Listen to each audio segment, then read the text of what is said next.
Hi, இன்றைக்கி மசால் தோசை எப்படி செய்கிறதுன்னு பார்க்கலாம். ஃபஸ்ட்டு வந்து ஒரு குக்கர் எடுத்துக்கலாம். அதில் தண்ணி சேர்த்துக்கலாம்.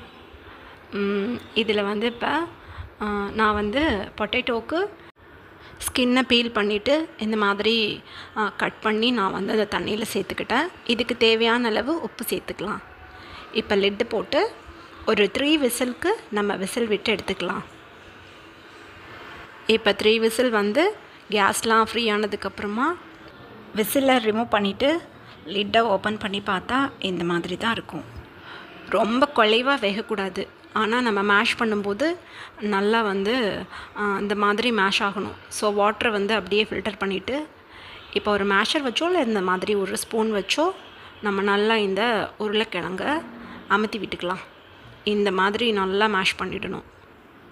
அப்புறம் நம்ம ஸ்டவ் ஆன் பண்ணி ஒரு கடாய் வச்சுட்டு அந்த கடாயில் நான் 2 ஸ்பூன்ஸ் வந்து ஆயில் சேர்த்துருக்கேன், ஜிஜிலி ஆயில்.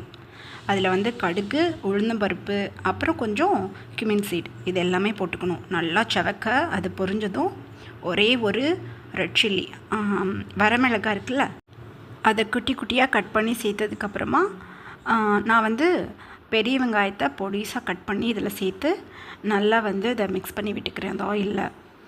இந்த மாதிரி நல்லா கலர் சேஞ்ச் ஆகணும். இந்த ஸ்டேஜில் நிறையா கறி லீஃப் போட்டுக்கோங்க. இந்த பொட்டேட்டோ மசாலாவுக்கு ஃப்ளேவர் கொடுக்குறதே அந்த ரெட் சில்லியும் இந்த கறி லீஃபும் தான். ஸோ நல்லா மிக்ஸ் பண்ணியாச்சு. இந்த டைமில் நம்ம கொஞ்சமே மஞ்சத்தூள் சேர்த்துக்கலாம். இதையும் நல்லா மிக்ஸ் பண்ணி விட்டுக்கலாம். நாம் உருளைக்கிழங்க பாயில் பண்ணும்போதே உப்பு சேர்த்துக்கிட்டோம். ஸோ வந்து நீங்கள் உப்பு வந்து இந்த கலவையை பொட்டேட்டோவில் போட்டு மிக்ஸ் பண்ணும்போது செக் பண்ணி பார்த்துக்கிட்டு உப்பு சேர்த்துக்கோங்க. இப்போ இந்த மிக்சரை இந்த பொட்டேட்டோ மேஷரில் போட்டாச்சு. இப்போ எல்லாத்தையும் நல்லா க்ளீனாக எடுத்து அதில் போட்டுட்டு இப்போ இதை ஒரு தடவை நல்லா மிக்ஸ் பண்ணி விட்டுக்கலாம். மஞ்சள் தூள் போடுறதுக்கான ரீசன் நான் நினைக்கிறேன், நம்மளுக்கு எல்லா இடத்துலையும் ஆனியன் மிக்சர் வந்து மிக்ஸ் ஆகுதான்னு கண்டுபிடிக்கிறதுக்கு தான் கலர் சேர்க்குறாங்கன்னு நினைக்கிறேன். ஸோ எல்லா இடத்துலையும் அந்த எல்லோ கலர் பரவி இருக்கணும்.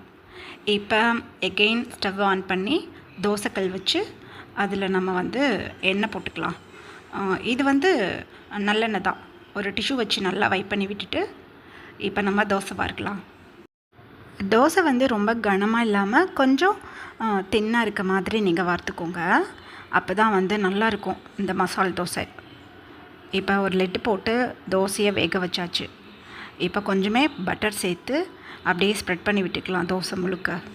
பட்டர் சேர்த்திங்கன்னா ஸ்மெல் ரொம்ப நல்லாயிருக்கும். இல்லை எனக்கு பட்டர் பிடிக்காதுன்னா நெய் போட்டுக்கோங்க, இல்லை நல்லெண்ணெய் போட்டுக்கோங்க, ரொம்ப சூப்பராக இருக்கும். இப்போ நம்ம ரெடி பண்ணி வச்சுருக்க பொட்டேட்டோ மசாலாவை இதில் போட்டாச்சு.